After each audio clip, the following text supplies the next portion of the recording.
Welcome to Skills for O.D. And I'm going to tell you that I took that assignment and used the terms that OD stands for in NCRP.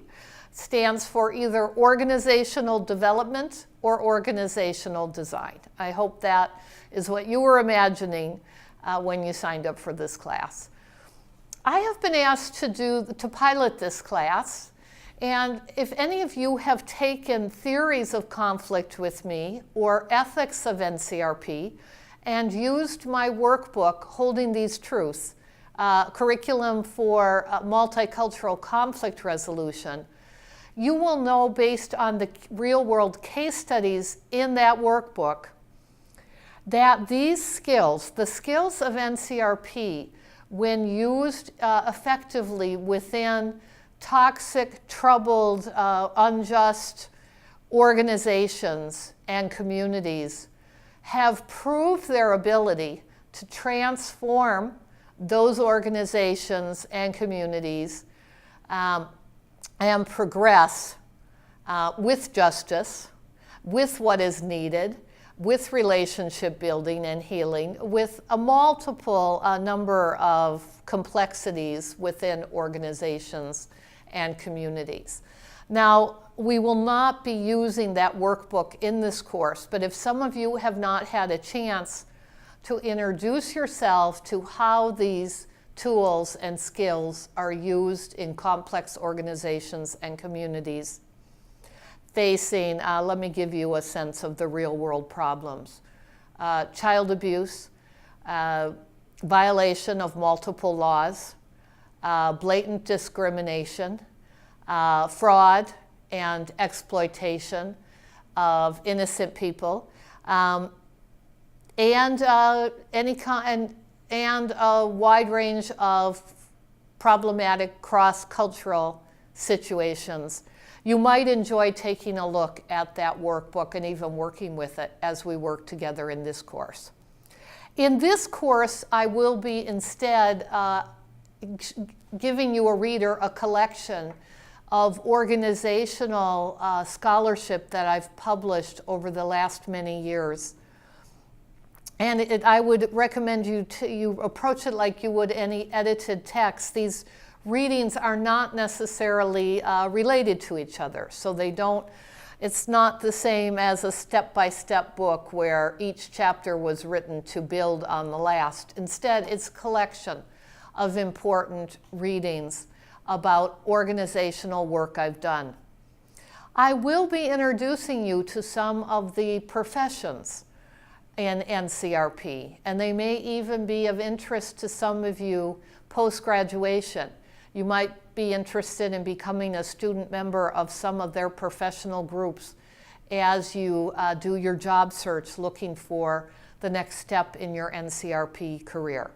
Now today I'm not going to take the time to address all of this. Instead, I want to quickly introduce and review your syllabus with you so that you feel like you're on firm foundation as you begin this course. I hope you have that syllabus in front of you, either on the computer or you've printed it and it's in front of you so you can take notes as I highlight and review each page.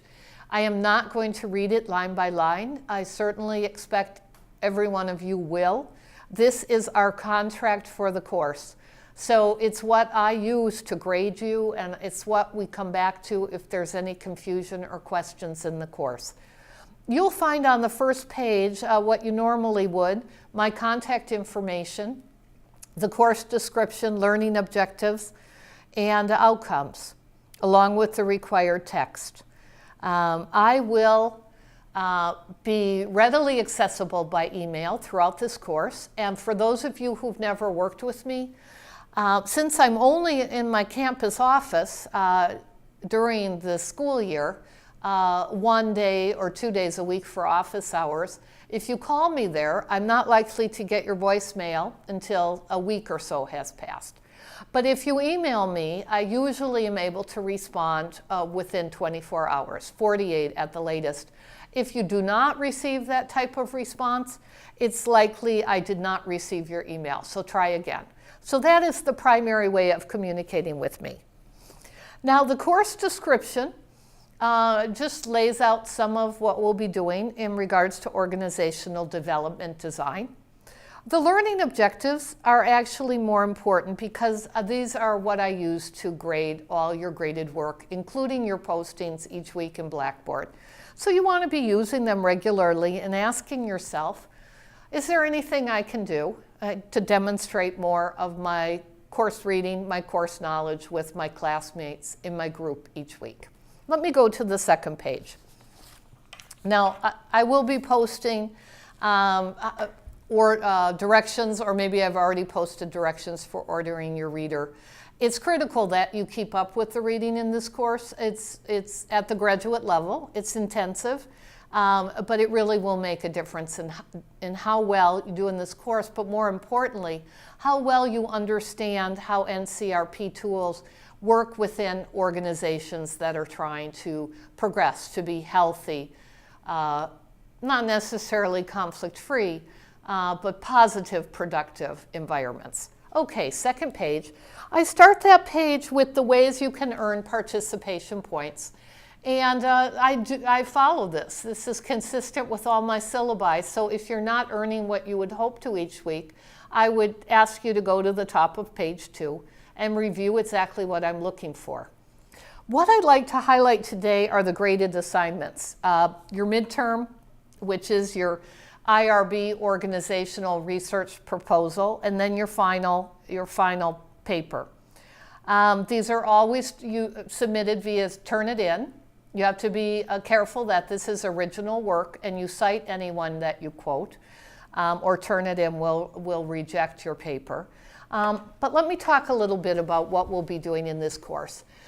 I want you to actively engage with an organization of your choice as we go throughout this course. And I'll be giving you activities in the reader every week. I'll point out the pages in the calendar. I expect you will be doing these activities in regards to this organization, then discussing your insights, your thoughts, sharing the activities with your classmates. In addition to those weekly assignments, you will be preparing what you might call a mock IRB research proposal. Now, the Institutional Research Board is where every university requires researchers to go and to get review in order to do ethical research with real people, human subjects. If you decide you want to do actual organizational research, I'm quite open to it, but you will need to receive actual IRB approval, and you can go to the IRB website and as part of the Dominguez Hills website to get the details, the forms. I encourage you to do this as soon as you can, as early in the class, because review often takes a month or so. Hopefully we'll get it through in 2 or 3 weeks, and I'm here to help you with every step of the way. But the earlier you can get it in, the better. Now, it's not required for this course. It's your choice whether you want to do actual research, but it is required that you do a mock proposal, pretending that you are studying this organization. At the end of the course, I will be asking for a final paper where you do actual analysis of your organization using the material of this course. If you have done actual research, you will include the findings in this final project. I'm asking for some research, peer-reviewed research as part of this, but mostly you will be applying everything you learn in this course. Okay, I welcome questions as we get closer to the due dates for these projects. Now, the grading rubric is on the next page, and I also take this literally. I use it when I grade everything, so please read it carefully and consult with it throughout the course. You will be doing a class presentation at the end of the course, pretending that you are presenting at Student Research Day, which happens at Dominguez Hills every February. The details are presented on this page. Let me now turn to the calendar in this course, because for those of you who've never taken a class with me, I just want to introduce you to the layout, how I do things. What I do is I present week to week required reading, and this is all in the reader. I also present topics, and I will be presenting the pages of the reader with the activity. Now, every semester, the reader company has a slightly different timeline, so I may not have a copy of your reader in front of me until after we've actually started the course. I promise you, as soon as I receive the reader, I will revise your syllabus to include the actual page numbers for you week to week. You might have a week or two where you just need to rely on your own reading in the reader. We'll make this work. We always do. Okay, so you also will find the due dates of anything that is due via Turnitin, and anything that is graded like your presentations in the calendar. Okay, once again, I welcome questions. I encourage you to consult this throughout the course, especially before you submit graded assignments. I'll tell you, I do have grammatical APA standards that are laid out in this syllabus.